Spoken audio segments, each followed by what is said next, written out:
Olá, muito bom dia, muito obrigado mais uma vez pela sua companhia. Está começando mais uma edição do programa Agronegócio e eu agradeço a sua companhia. No programa de hoje nós vamos falar sobre o mercado da carne bovina e também da soja. Vamos falar sobre água, abastecimento de água. Júlia Zenatti, analista da Scott Consultoria, vai comentar sobre o mercado do boi. Nós vamos falar do plantio da safra na região centro-oeste e também sobre as culturas comerciais e a sua relação com o meio ambiente. O programa Agronegócio já está no ar.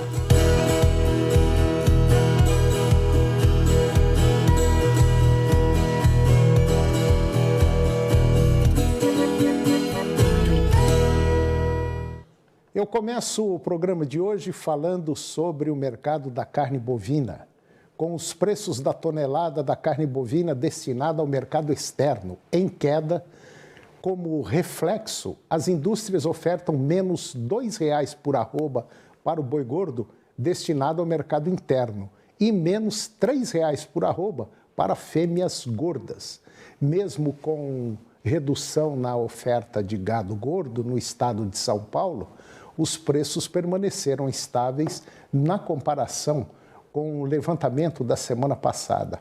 Até a terceira semana de outubro, 142 mil toneladas de carne bovina in natura, elas foram exportadas, com volume médio diário embarcado de 10.190 toneladas, um volume 148% maior que a média de outubro do ano passado, que foi de 4.100 toneladas. O faturamento no período foi de 841 milhões de dólares. Em relação ao preço pago por tonelada no mês de outubro, de 5.890 dólares, está 1,7 menor em relação à média do mês de setembro, que foi de 6.000 dólares. E agora vamos comentar sobre o mercado da soja.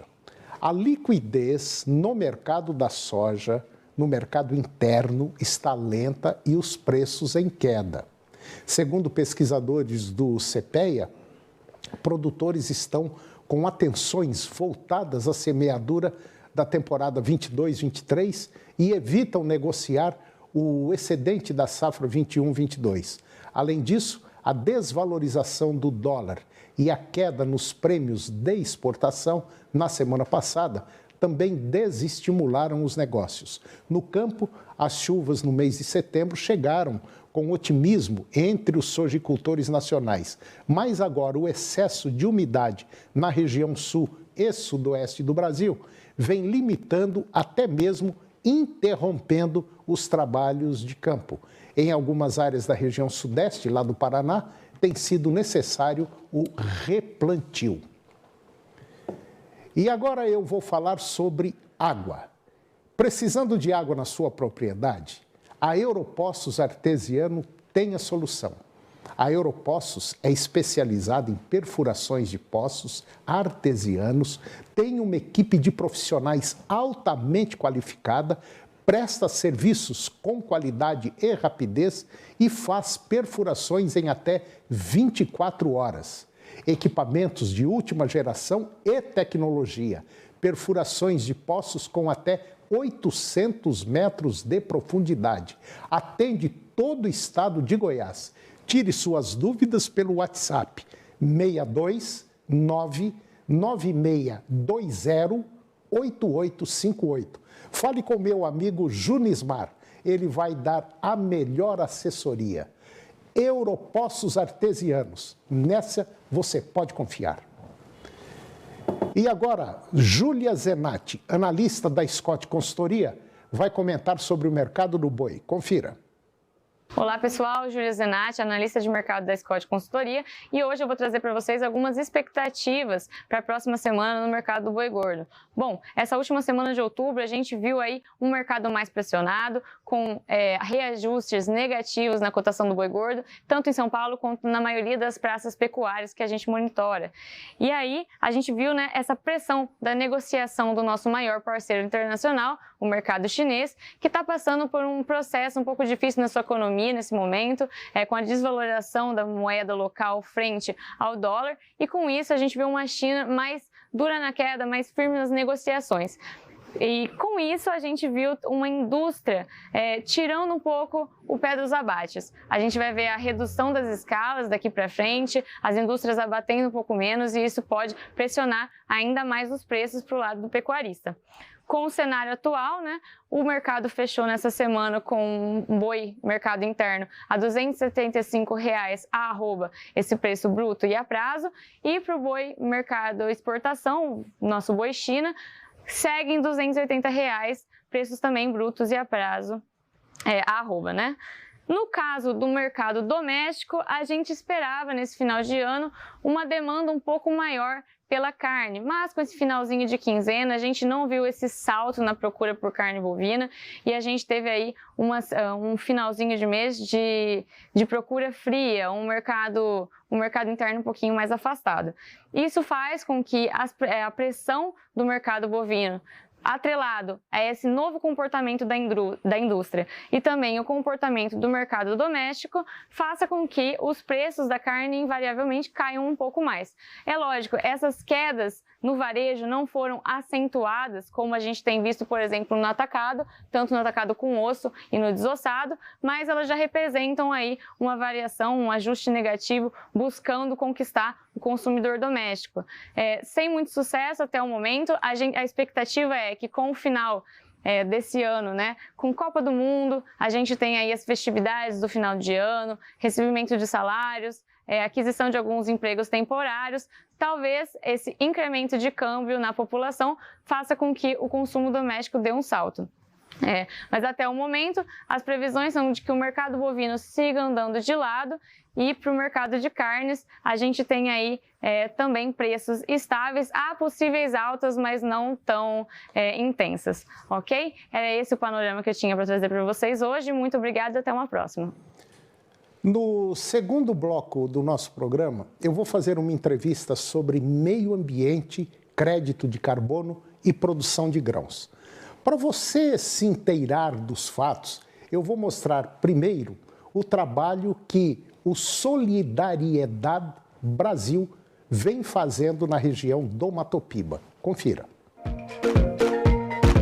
O Mato Piba, mais precisamente o oeste da Bahia, o que nós temos de praxe aqui é que todas as safras, em algum momento da produção, acontecem os veranicos. Os veranicos, eles se caracterizam por um período sem chuva que normalmente ocorre durante a estação de crescimento das culturas.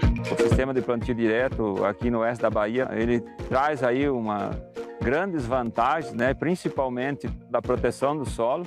A rotação de cultura, ela traz para o solo um processo de repovoamento e melhoria da vida do solo na questão dos micro-organismos de solo. Com o melhor desenvolvimento das culturas, nós vamos ter maior potencial produtivo, minimizando riscos do sistema de produção.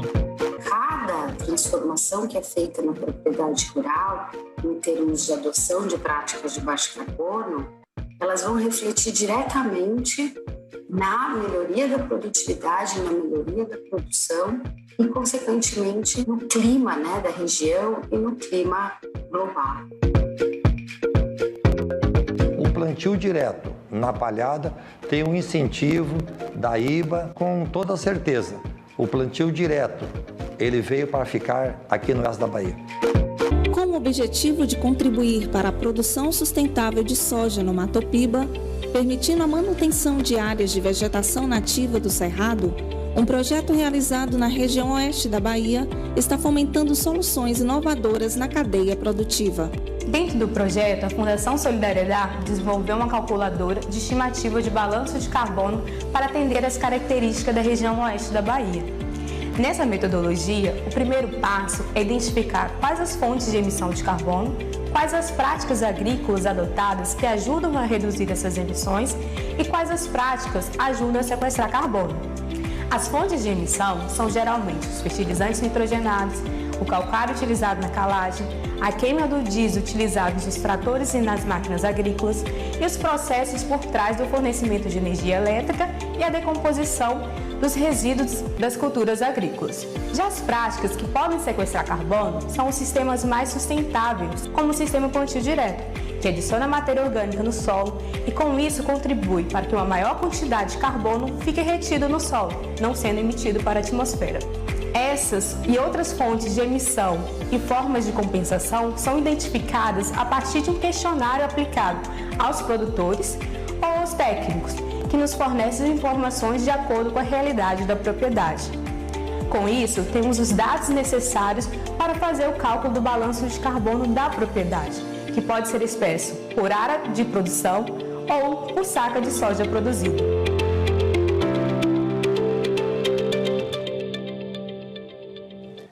E depois do intervalo, nós vamos falar do plantio da safra na região centro-oeste. Nós voltamos já, é um minuto só. O que fazer quando o vizinho é um lote baldio cheio de mato, uma construção abandonada que se transformou em mocó, lixo acumulado? Difícil, né?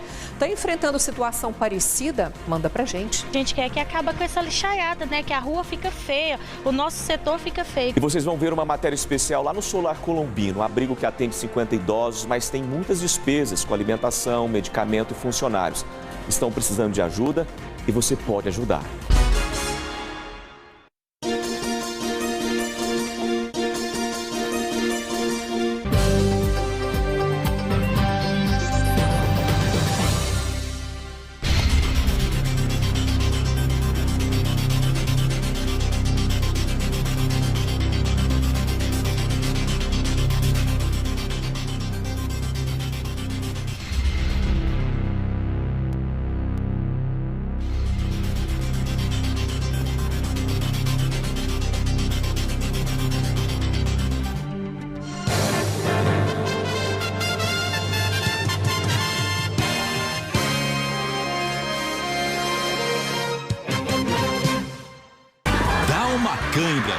Mas é só o prazer de rir.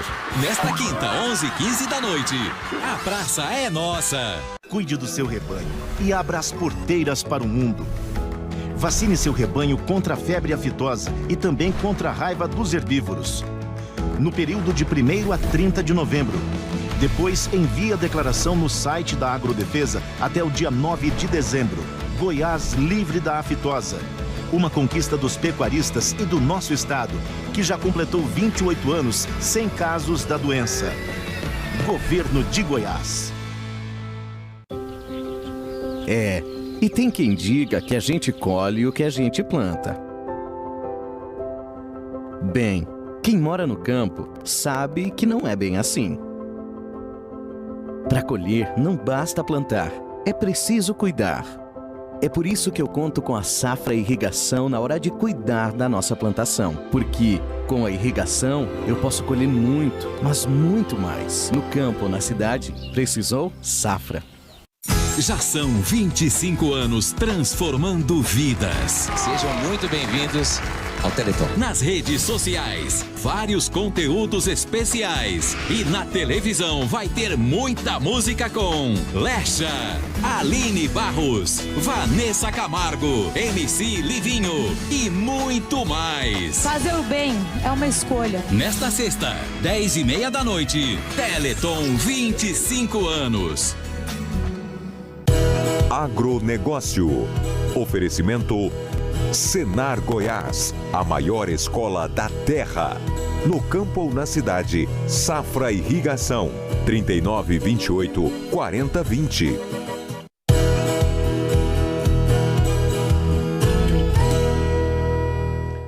Eu estou de volta ao programa e agora nós vamos falar do plantio na safra. Aqui agora na região centro-oeste, safra 2022-2023. Os números, eles constam no relatório Aliança Agroeconômica, que envolve Mato Grosso do Sul e Goiás. E esse documento ele foi divulgado pelo Instituto Mato Grossense de Economia Agropecuária, que é o IMEA. O relatório Aliança Agroeconômica, divulgado na última semana de outubro, é referente ao terceiro trimestre de 2022. A região centro-oeste deve plantar nesta safra 22-23 em torno de 20,3 milhões de hectares de soja. E esse volume representa 47% da área total destinada para a cultura no atual ciclo no Brasil. No nosso país, devem ser semeados 42,8 milhões de hectares de soja. Esse relatório ele destaca ser esperado um aumento em torno aí de 640 mil hectares na área de soja, agora nessa próxima safra, em relação à safra passada. Se o aumento previsto se concretizar, é esperado uma produção de 71,8 milhões de toneladas, quase 7% maior que a safra passada, e que deu aí 20,3 milhões de hectares destinados ao cultivo da soja na região. 11,8 milhões de hectares estão no Mato Grosso, área esta apontada pelo IMEA.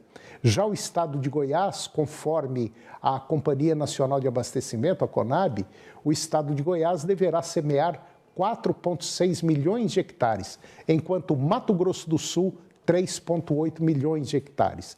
E como é previsto pela Federação da Agricultura e Pecuária lá do Mato Grosso do Sul, a FamaSul, de acordo com o relatório Aliança Econômica, dos 152 milhões de toneladas de soja previstas para a safra 22-23 no Brasil, o Centro-Oeste deverá ser responsável por 47%, ou 71,8 milhões de toneladas. Somente lá no Mato Grosso devem sair 41 milhões de toneladas. Goiás possui aí uma estimativa de 17 milhões de toneladas e o Mato Grosso do Sul 12,3 milhões de toneladas. O relatório Aliança Agroeconômica, ela faz parte da Aliança Agroeconômica do Centro-Oeste, que foi formada em 2018 a partir de uma cooperação técnica entre CNA, FamaSul, IMEA e IFAG. E agora eu vou conversar com Rodrigo Castro. O Rodrigo Castro, ele é o diretor de país da Fundação Solidariedade Brasil. E nós vamos falar de um tema altamente interessante. Nós vamos falar sobre meio ambiente, plantação de grãos na região do Mato Piba e a participação desses grãos, vamos dizer assim, em relação ao carbono que é retirado, ao CO2, enfim. Vamos falar da relação entre soja, milho, algodão em relação ao meio ambiente. Rodrigo Castro, muito bom dia, muito obrigado pela sua presença aqui no nosso programa. Tá tudo bem? Tudo ótimo, bom dia a todos e é um prazer estar aqui com vocês para a gente falar de um tema tão importante que é a nossa produção agropecuária brasileira. Bom, em primeiro lugar, você é o diretor de país da Fundação Solidariedade Brasil. O que é essa fundação? O que ela faz?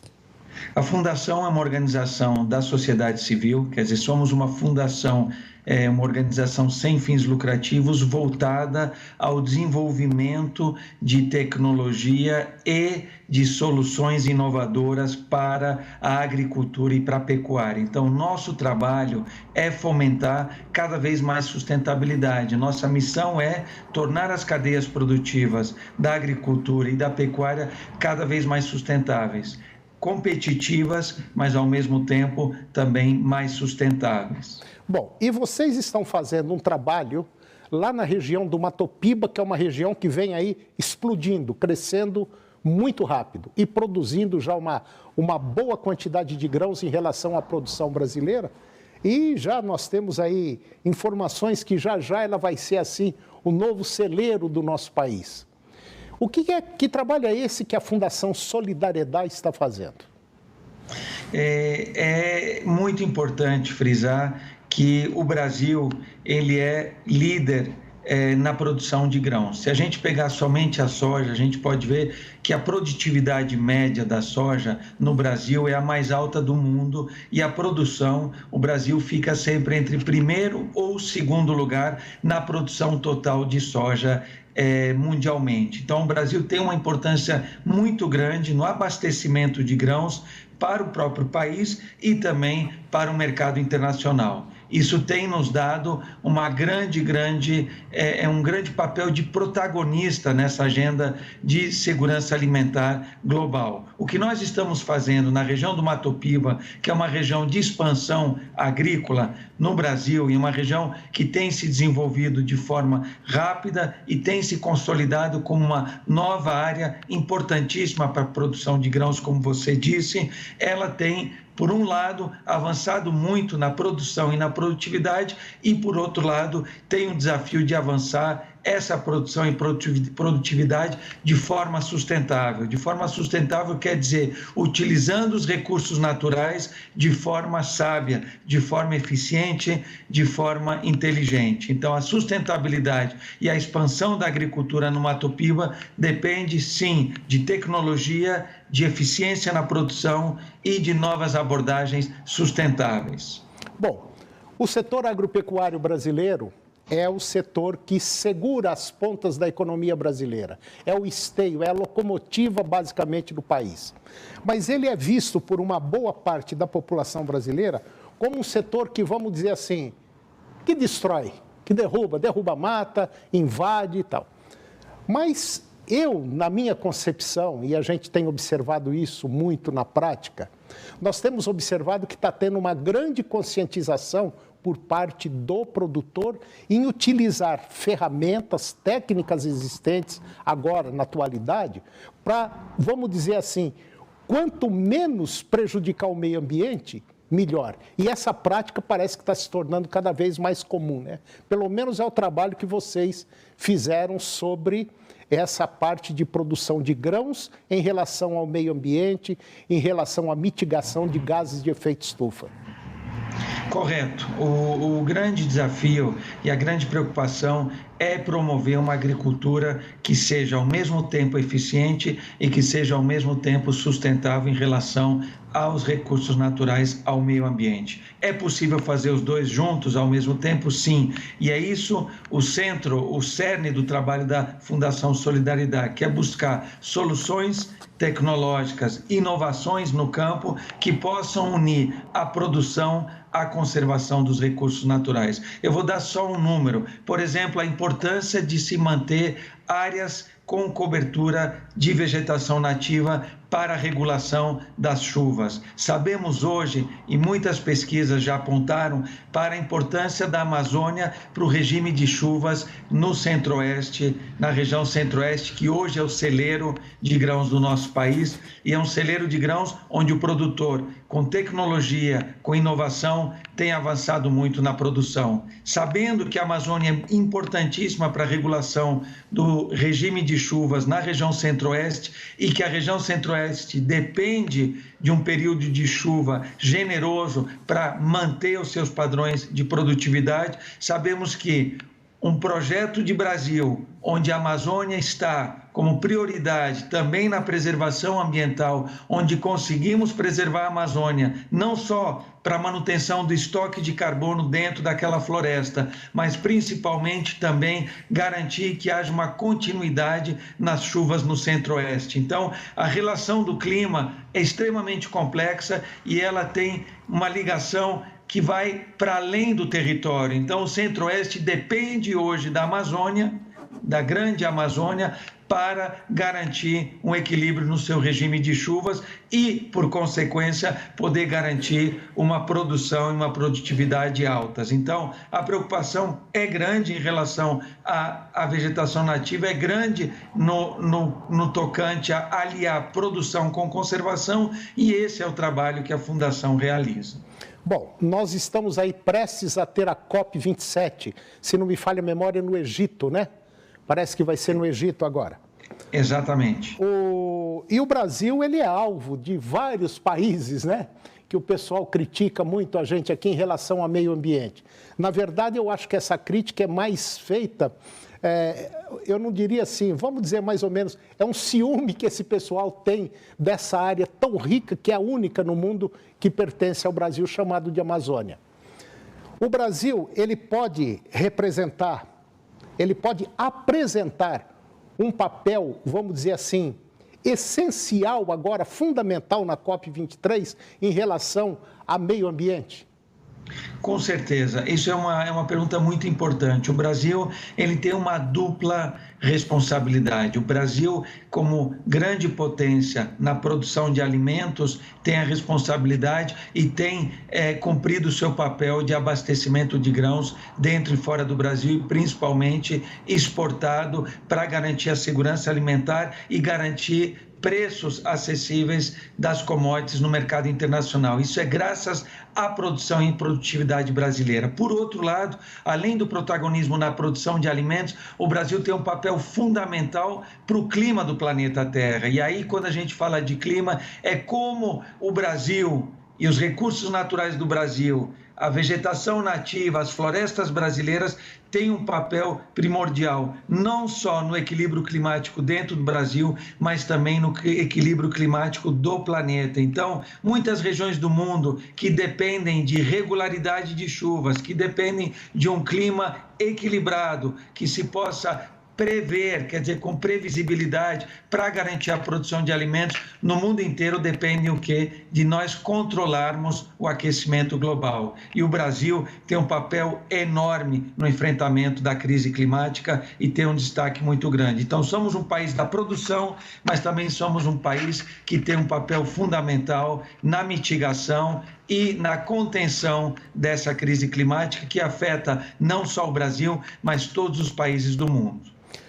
O programa Integração Lavoura, Pecuária e Floresta. Muita gente utiliza a pecuária e agricultura, alguns utilizam a agricultura, pecuária e floresta. Esse seria um modelo, vamos dizer assim, exato da produção de grãos, de carnes, enfim, a produção de matéria-prima para alimentos seria o ideal, a integração lavoura, pecuária e floresta?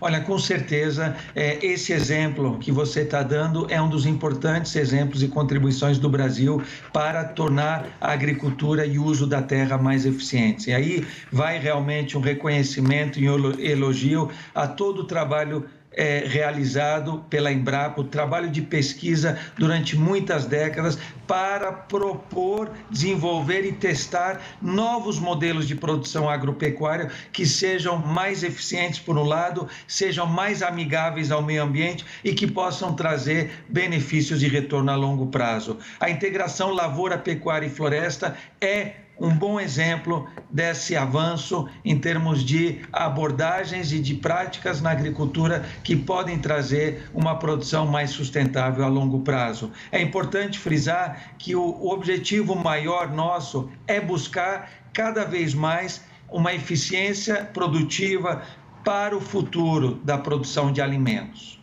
Tá certo. Bom, eu conversei com Rodrigo Castro. O Rodrigo, ele é o diretor de país da Fundação Solidariedade aqui no Brasil. E eles estão fazendo um mega de um trabalho na região do Mato Piba em relação à produção de grãos, aumento da produção e preservação do meio ambiente. Rodrigo Castro, muito obrigado pela sua participação no nosso programa. Eu quero trazê-lo mais vezes aqui, porque eu sei que tem muita coisa boa para a gente falar para o nosso público. Um grande abraço, bom dia e muito obrigado. Eu que agradeço, estamos à disposição aí para continuar esse diálogo tão importante sobre a agricultura do futuro. Um abraço. Falou, muito obrigado. E o programa de hoje chegou ao fim. E eu termino o nosso programa com a seguinte frase: a simplicidade é o último degrau da sabedoria. Um grande abraço, muito obrigado pela sua companhia, que Deus nos abençoe e até o próximo programa.